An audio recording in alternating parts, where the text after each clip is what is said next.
Thank you so much for joining me here on the Luvcoach Show. If you're just listening for the very first time, I've been on a 35-year self-study to learn about relationships for myself.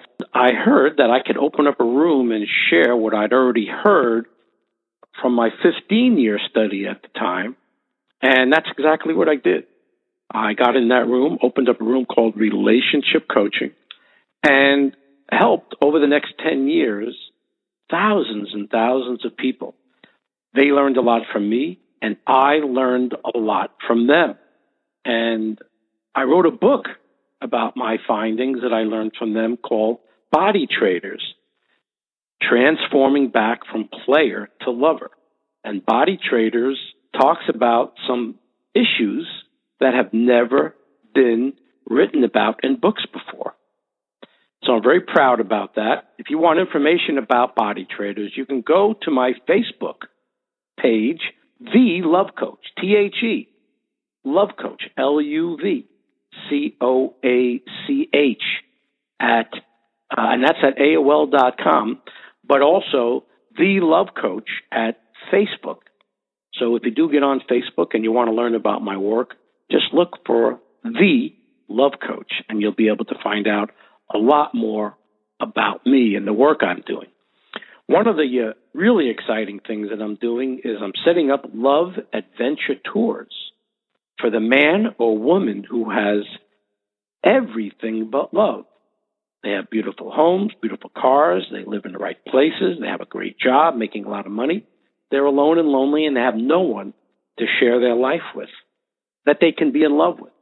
Well, I put people together at exotic locations around the world and teach people how to open up their hearts. And we do that with people just like them, 20 men, 20 women, who are all looking to have love in their lives. It's a very dynamic way to meet some spectacular people. And we'll let you know a little bit more about that in just a short while. I'm also doing one-on-one relationship coaching. You know, when corporations have a tough time with things, they don't just struggle with their problems and they say, well, I don't know what I'm doing wrong. What they do is they hire consultants. In relationships, what you can do is hire a coach, a relationship coach, to get you from where you are now, where you're stuck now, to where you want to be in a relationship. And a relationship coach like me can walk you through every step of the dating and relationship dance and help you get it right instead of getting it wrong a lot. Instead of picking the wrong people, I'll be there step by step to help you pick the right person, do the right things, say the right things, be at the right places, understand yourself, help you understand your prospective boyfriend, girlfriend. And it's all good. It's all positive. And I'm available for each and every person out there. And I would even do a free 10-minute free consultation. All you have to do is write me at LuvCoach, L-U-V-C-O-A-C-H, at AOL.com. LuvCoach, L-U-V, coach at AOL.com. Interesting show today.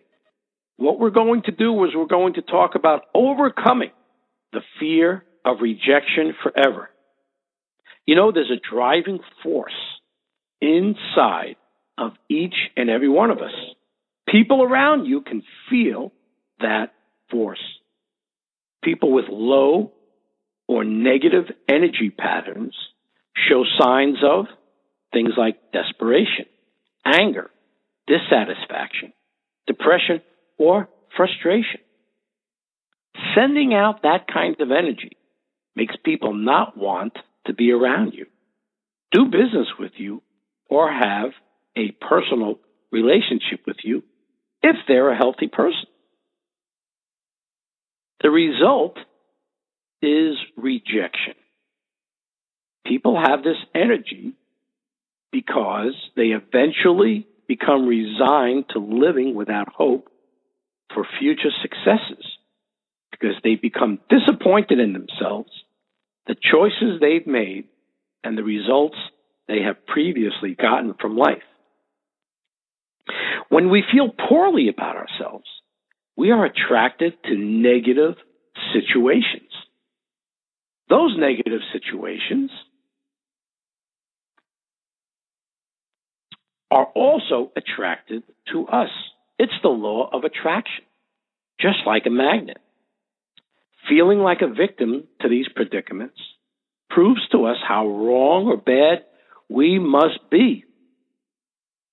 It confirms what we feel deep down inside about ourselves, life, and people around us, our jobs, or career choices. When we attempt to move ahead in life, pursue goals and dreams with this energy, we expect our efforts to fail, at least subconsciously. When we take on challenges or situations where we are unsure of the outcome, our own negative beliefs about deserving this positive goal causes us to say or do things that will result in rejection. When that happens, we of course take the rejection personally, and we don't like ourselves very much for not getting what we want. We beat ourselves up for not being smart enough, experienced enough, tall enough, rich enough, powerful enough. Oh, the list goes on and on and on. We let it set us back days, months, or even years in our progress. We lash out at the ones that rejected us and hate them for the decision they needed to make. We choose to give up and think, why bother trying if I'm such a loser? We stop seeing ourselves as worthy, able, or talented enough to reach the desirable goals.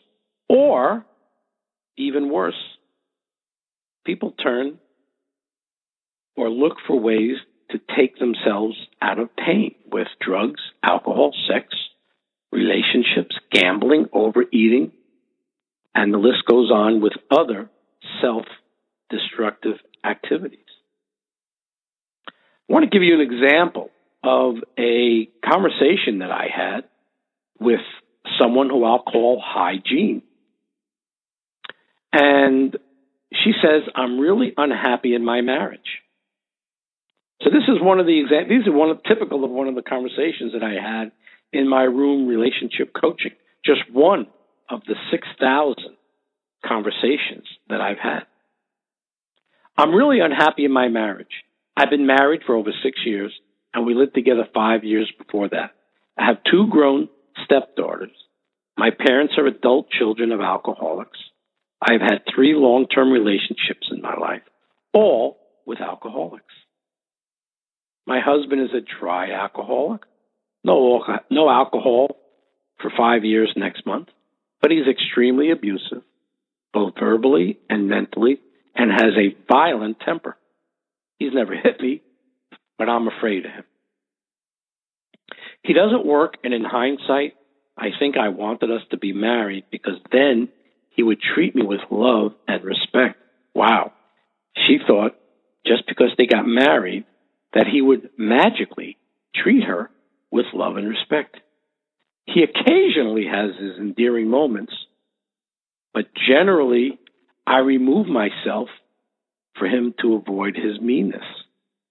In other words, about all I can do at home is sleep. I've been really sad because I would rather the marriage be a happy one as opposed to trying to start over. Any feedback? So I said, I don't understand why you're still in the marriage. You want a relationship to work that doesn't. Do you go to Al-Anon? I asked her. Yes, I go once a week. I feel I have strong 12-step program support. I've been going for 12 years. Wow, 12 years. Then I asked her, do you feel it is possible, or do you feel worthy of having a loving, satisfying relationship? She says, that's possible. Some periods of my life are better. Some are worse. Right now, I'm eating over the feelings. I'm overweight. I asked her, do you believe you're God's child, equal in every way to everyone else? And she, of course, said, yes, I do. Then I told her you deserve to have love, happiness, and intimacy in your life. Only you can make the choices not to have it because of guilt or low self-esteem. She says, I know that in my mind, but my self-esteem is suffering from the weight gain. I said, no, it isn't. Your esteem is suffering from your thoughts about yourself that allowed yourself to gain the weight. She said, well, rephrasing, are you advising me to work on my self-esteem? I have shelves of tapes and self-help books. And I said a little bit later to her, there are millions of people in the world that have all the information they need to have the right kind of life they dream about. The most popular seminar leaders in the world will tell you that unless you feel worthy, which is having high self-esteem, of putting the information to use, it will stay stored safely away in your mind or on bookshelves. Until we learn to love and accept ourselves just the way we are, regardless of our mistakes and our past, our future will be the same as our past. In other words, we will stay the same no matter how much pain we are in. So when we do these things, we learn to expect rejection and even more failure in the future. In personal relationships, many people expecting rejection will go as far as rejecting others before they feel the inevitable will happen, that rejection will come their way. Goodness gracious, how can happiness result from this attitude? I have another example of this, another conversation that I had in my room. It's called I Love 'Em and Leave 'Em. I named this person Bored at 18. She says, I'm 18 and female. I'm seeing a boyfriend for the first time. I have dated many guys before, but as soon as they liked me back, I got rid of them. Now I've been with the best guy for over 5 months. We just were out shopping for him and his prom tuxedo. And then just to kind of show me where she was feeling about herself, she said, do you care or should I leave? I said, please stay. Do you know why you do that? Get rid of them? She says, I think it was because I was afraid of letting someone in, if you know what I mean. As soon as I got them to like me, I got bored. It is much safer to be with someone who I don't care so much about, so that when they reject me, it won't hurt so much. So, I said, if you like them, you will break up with them so they won't break up with you and hurt your heart later. And if you don't like them so much, you'll keep them around in a bland relationship. She said, correct, exactly. I said, it has to do with how much you like or don't like yourself. It has nothing to do with him. When a person doesn't like themselves inside, they think anyone who likes them must be crazy. When you like yourself more, you will allow others who like you to be around you. And she said, maybe I never thought of it that way. Did I not like myself when I pushed guys away? But now I haven't gotten bored. Matt still challenges me now, and I like that. Liking challenges in relationships, I said, has nothing to do with liking or loving someone. It means you're choosing to play games with people rather than getting intimate with them. It's certainly easier. Then she said, I got bored when I had total control over relationships. Okay. I like games, but maybe I'm with Matt for so long because he likes games too. Maybe that's what keeps us together. Do you think he met somebody he likes to play games with? Me too? I'm his longest. I said, you know what? Being in the game is a lose-lose situation. You're very young and relatively inexperienced in relationships. Start allowing good ones into your life and trust that things might work out in the long run. Give life and someone you like a chance. When we come back, more about getting over the fear of rejection forever.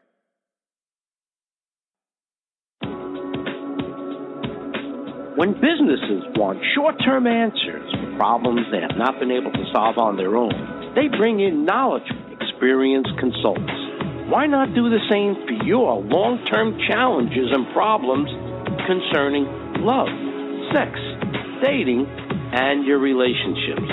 An experienced relationship coach can help you through, understand, and cast aside fear and intimacy issues that have prevented you from having the happiness you deserve. You have worked long and hard and have everything but love in your life. Why not have your own relationship coach guide you through every step of the process that will bring you closer to having a soulmate in your life?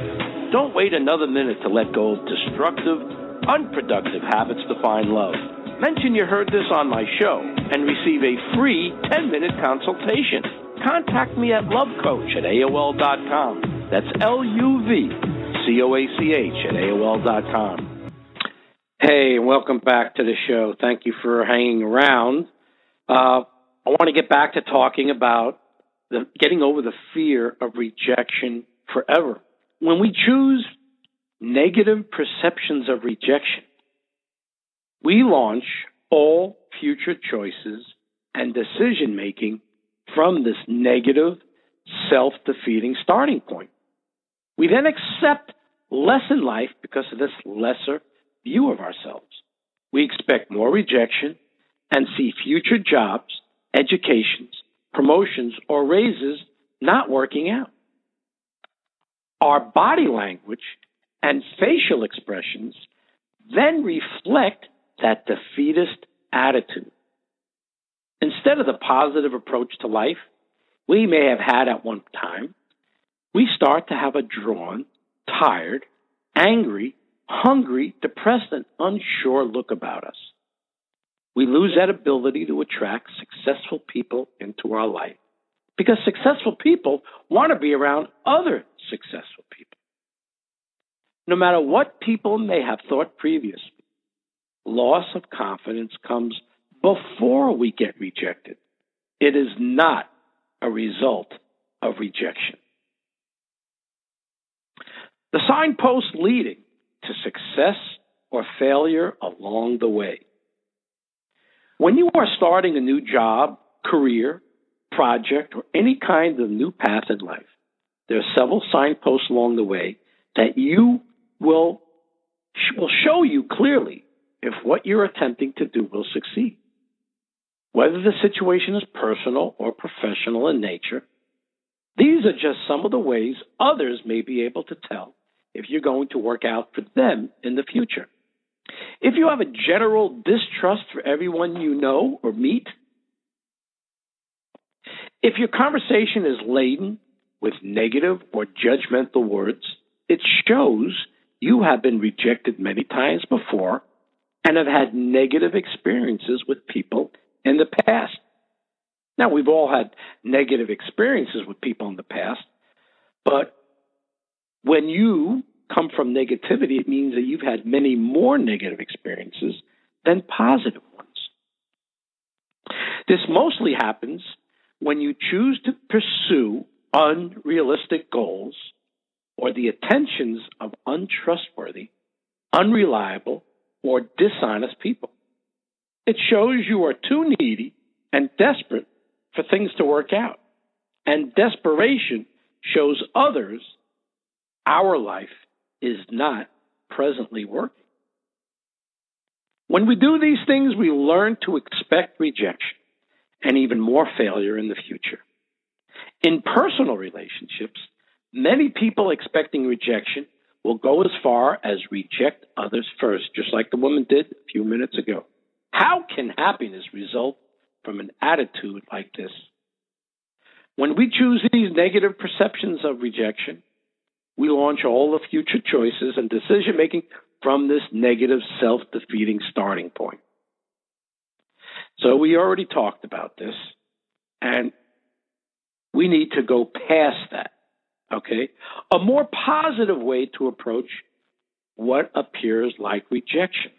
There is another way to look at what originally appears like rejection. The alternative way of dealing with rejection will not cause us to lose confidence in ourselves. Here it is. When a goal or desire is not met, say to yourself, maybe I could thank that person for helping me see what they saw, which was that I was not a good fit. They may have seen that I was overqualified, aiming too high or low in my goal making. They may have helped me stay more focused on pursuing higher goals and rewards. This is not to say that the direction I first saw for myself was wrong. That I wish for or desired may not be wrong. It just may not be in my highest good at the moment. Let me tell you a story about what happened to me quite a long time ago while I was in college. I was studying accounting, and since I'd been in college already 3 years, I found it very, very hard to get a job during the time off from school. Very hard. When other kids who had better grades than me were getting jobs, I wasn't. I finally got a job. And the people told me that they were willing to take a 10-day test with me. And that I was, being tested to see if I would last for those 10 days. Well, I was such a positive person, and I succeeded in so many other things in my life before. I totally forgot about that. Forgot about the trial period. And when I was at this job, I was not staying in my little tiny cubicle that they wanted me to stay in as an auditor. I was doing some work, taking some breaks and talking to some girls, doing a little bit of work, taking some breaks and getting snacks or walking around. I couldn't stand being in a little cubicle just pushing numbers. It was not me at all. And I did that for 10 days. And 10 days into the job, the boss calls me into the office, and I was all smiles. I thought I did great. And he said to me, well, the 10-day trial period is over. And I said, yes. And he said, we're going to let you go. I said, what? We're going to let you go. It's just not working out. I was shocked. Couldn't believe it. It sent me into the worst spin of my life at that time. Now, I could have gotten very depressed. I could have gotten very bitter and angry, and I was angry at that guy for taking me off my path. But was I really going to make it as an auditor? Was I really going to make it as an accountant type, nerdy kind of guy? Not that accountants are nerds, but was I really going to make it at a job like that? I'm much too personable, much too social. That wasn't right for me. So what I did years later was I thanked him for firing me, because if he didn't fire me, I wouldn't be where I am now doing what I'm doing. So I hope that you will take that story to heart. That when someone rejects you or breaks up with you in a relationship, and it's really for the right reasons, take that as a sign that they just saw it clearer than you that they were not right for you.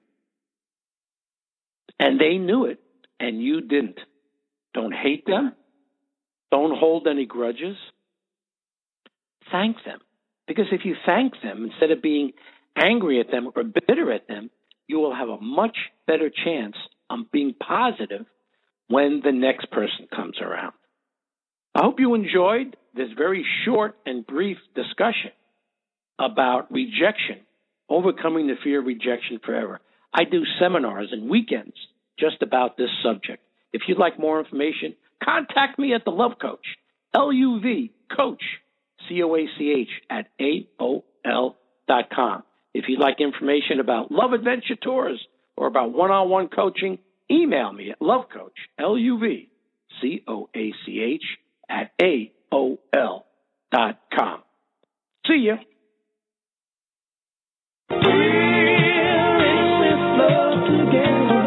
We got the kind that last forever.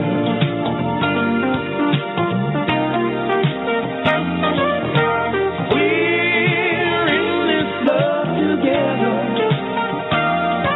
and like berries on the vine, it gets sweeter all the